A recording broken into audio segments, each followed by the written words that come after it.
Hello दोस्तों, how to learn में मैं मंटू आपका स्वागत करता हूं। दोस्तों आज मैं मैथमेटिक्स का वर्ग यानी स्क्वायर लेकर आया हूं, उससे कुछ क्वेश्चंस लेकर आया हूं। दोस्तों बहुत ही आसान क्वेश्चन है, आप इसे बना सकते हो। क्वेश्चन है, किसी वर्ग का एक भुजा 5 सेंटीमीटर हो तो वर्ग का परिमाप ज्ञात कीजिए।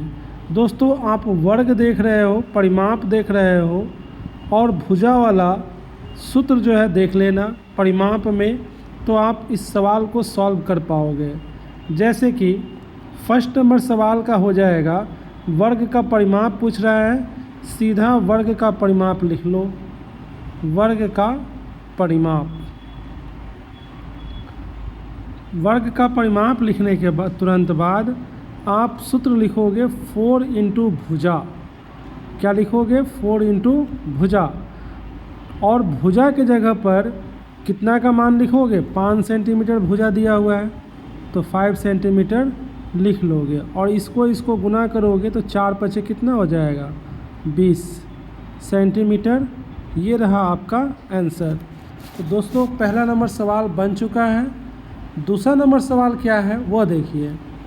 यहाँ दूसरा नंबर में कह रहा है, किसी वर्ग का एक भुजा 12 सेंटीमीटर हो तो वर्ग का क्षेत्रफल ज्ञात करें।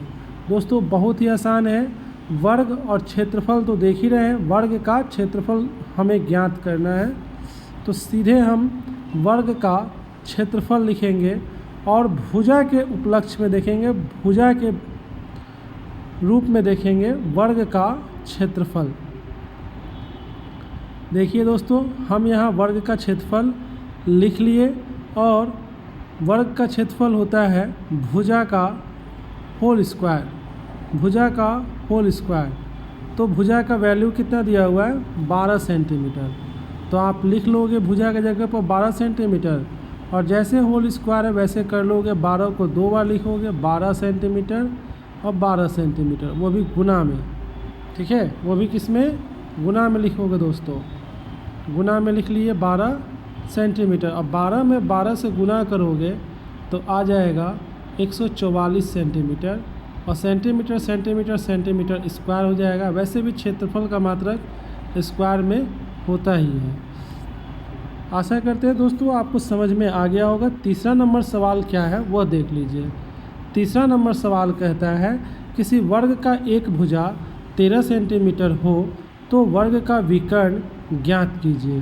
दोस्तों यहाँ वर्ग का विकर्ण पूछ रहा है, सीधे आप वर्ग का विकर्ण लिखोगे और वर्ग का विकर्ण का सूत्र दिमाग में रख लोगे। दिमाग में रखने की आवश्यकता नहीं है, बस वीडियो में बने रहिए। आप वर्ग का विकर्ण जो है जान जाएंगे कि क्या होगा। √2 इंटू ए होता है दोस्तों। √2 इंटू ए कहिए या √2 इंटू भुजा कहिए। ए को लोग भुजा मान लेते हैं इंग्लिश मीडियम वाले। अब यहाँ पर √2 लिखे, भुजा का वैल्यू क्या दिया हुआ है? भुजा का वैल्यू 13 सेंटीमीटर दिया हुआ है।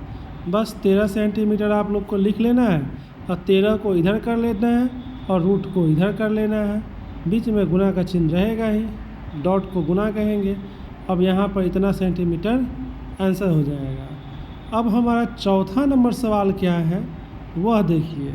चौथा नंबर सवाल भी बहुत आसान है, किसी वर्ग का विकर्ण 3√2 हो तो वर्ग का क्षेत्रफल ज्ञात कीजिए। तो इसमें भी वर्ग का क्षेत्रफल पूछ रहा है, तो वर्ग का क्षेत्रफल आप लोग लिख लीजिएगा। और किसके उपलक्ष्य में देखना है? तो विकर्ण के उपलक्ष्य में देखना है। तो विकर्ण का उपलक्ष्य में 1/2 इंटू विकर्ण का स्क्वायर। ठीक है, किसका स्क्वायर? विकर्ण का स्क्वायर। तो स्क्वायर कर दिए, 1/2 किए और विकर्ण का स्क्वायर कहा तो 3√2 का होल स्क्वायर। ठीक है, जब होल स्क्वायर किए तो 1/2 कितना हो जाएगा? 2 बार लिखेंगे, 3√2 और फिर 3√2। और इस तरह से हमारा आंसर क्या आएगा? तो 1/2 तो रहेगा ही, और यहाँ पर 3 में 3 से गुना करेंगे तो 9 होगा। और ये √2 और √2 आधा आधा होता है तो पूरा √2 हो जाएगा। मतलब पूरा 2 हो जाएगा। अब √2 को गुना करिएगा तो यहाँ पर 2 × 2 होगा और 2 जोड़ा लग के बाहर निकल जाएगा, तो हम डायरेक्टली लिख दिए 2, तो क्या हो गया। अब यहाँ पर इस 2 से इस 2 को कैंसिल कर देंगे और हमारा आ जाएगा कितना, 9 आंसर आ जाएगा, 9 सेंटीमीटर आंसर आ जाएगा। तो दोस्तों आशा करते हैं आपको यह बात पूरा समझ में आ गया होगा, ये चारों सवाल समझ में आ गया होगा। तो चलते हैं हम आगे के नए नए सूत्रों के साथ आपको हम समझा रहे हैं। दोस्तों समझ लीजिए क्या चीज़ है। जैसे देखिए यहाँ पर हम दे चुके हैं वर्ग का परिमाप क्या होता है, 4 × भुजा, फॉर्मूला है दोस्तों, याद कर लीजिएगा। वर्ग का क्षेत्रफल भुजा स्क्वायर, वर्ग का विकर्ण √2 × भुजा, वर्ग का भुजा √अंडर वर्ग का क्षेत्रफल, √अंडर वर्ग का क्षेत्रफल, वर्ग का भुजा वर्ग का परिमाप बटे 4, वर्ग का क्षेत्रफल 1/2 × विकर्ण स्क्वायर, वर्ग का विकर्ण √2 × क्षेत्रफल। साइंस में देखिए दोस्तों क्या लिखा गया है। साइंस में फर्स्ट नंबर है सजीव के मुख्य लक्षण क्या हैं। सजीव के मुख्य लक्षण वृद्धि यानी बढ़ना, गति यानी चलना, पोषण यानी खाकर बड़ा होना और संवेदनशीलता किसी के भावनाओं को समझना, श्वसन मतलब सांस लेना, उत्सर्जन मतलब खाए पिए चीज़ को निकालना और जनन का मतलब बच्चे को जन्म देना। ये सभी सजीव के क्या हैं, लक्षण हैं। सेकेंड नंबर है परमाणु किसे कहते हैं। डाल्टन के अनुसार, डाल्टन ही परमाणु का खोज किए थे और डाल्टन साहब जो है परमाणु के बारे में बोले भी हैं, सभी पदार्थ अति सूक्ष्म कणों से बने होते हैं, ये अविभाज्य होते हैं, रासायनिक अभिक्रिया में न तो इनका सृजन होता है न ही उनका विनाश होता है। इसी कण को परमाणु कहते हैं। सोशल स्टडी में लिखा गया है सामाजिक अध्ययन, सोशल स्टडी मतलब सामाजिक अध्ययन।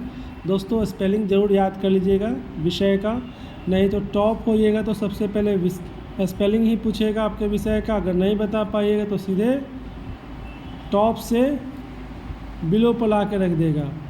फर्स्ट नंबर है सरकारी सेवा से आप क्या समझते हैं। सरकारी सेवा के अंतर्गत सैन्य सेवा मतलब सेना भर्ती में जो आप लोग जाते हो, सैन्य सेवा, बॉर्डर पर रक्षा करते हो हमारे देश को, वो हो गया सरकारी सेवा। शिक्षा सेवा, स्वास्थ्य सेवा, रेलवे और सरकारी संस्था सेवा आती है, ये सभी सरकारी सेवा में आ जाती है। दूसरा नंबर है गैर सरकारी सेवा से आप क्या समझते हैं। तो इसका उत्तर हो जाएगा गैर सरकारी सेवा के अंतर्गत ठेकेदारी, दुकानदारी, संचार सेवा और यातायात सेवा आती है। अब यहाँ पर एप्लीकेशन आप लोग को मिल रहा है। आवेदन बीमार पड़ने पर, अचानक बीमार पड़ने पर प्रिंसिपल को एक आवेदन लिखें। तो यहाँ लिखेंगे to the principal high school Ekma Saran, sir with due respect I have to say that I am suffering from fever. मतलब इसका क्या होता है मैं आपको हिंदी में बढ़िया से बताऊंगा, हमारे इस वीडियो में लगे रहिए। Therefore I request you to grant me leave from 2 August 2024 to 4 August 2024. I shall be obliged to you for this. Your most obedient people XYZ। दोस्तों 2 का मतलब होता है सेवा में, द प्रिंसिपल मतलब प्राचार्य महोदय, हाई स्कूल एकमा उच्च विद्यालय एकमा सारण, सर मतलब महोदय या महाशय, विद ड्यू रिस्पेक्ट का मतलब पूरे सम्मान के साथ, I have to say that मुझे कुछ कहना होगा, मुझे कुछ कहना है कि I am suffering from fever मैं बुखार से पीड़ित हूँ। देयरफॉर मतलब अतः आई रिक्वेस्ट यू मेरा आपसे अनुरोध है, रिक्वेस्ट यू ग्रांट मी कि मुझे लीव फ्रॉम 2 अगस्त 2024 टू 4 अगस्त 2024, मतलब कि मुझे 2 अगस्त 2024 से 4 अगस्त 2024 तक अवकाश, ठीक है, अवकाश, लीव मतलब अवकाश हो जाएगा, अवकाश प्रदान करे, ठीक है। I shall be obliged to you for this, मतलब इसके लिए मैं आपका सदा आभारी रहूँगा। योर मोस्ट ओबीडियंट, आपका सबसे आज्ञाकारी शिष्य, पुपिल मतलब शिष्य, XYZ लिख दीजिएगा दोस्तों, या फिर अपना नाम भी लिख सकते हैं। अब देखिए, हिंदी ग्रामर में, हिंदी व्याकरण में कुछ दिए हैं जिसे आपको याद करना बहुत ही ज़रूरी है। तो जंगल में आग लगना एक वाक्य है, जंगल में आग लगना, इसका एक शब्द में जो है उत्तर है दावानल, बोल दीजिएगा, लोग समझ जाएंगे जंगल में आग लगा है। पूजा के योग्य, पूजनीय, पूजा के योग्य मतलब पूजनीय, जिस पुरुष की पत्नी मर गई हो उसे विदुर कहते हैं। जिस महिला की पति मर गया हो उसे विधवा कहते हैं।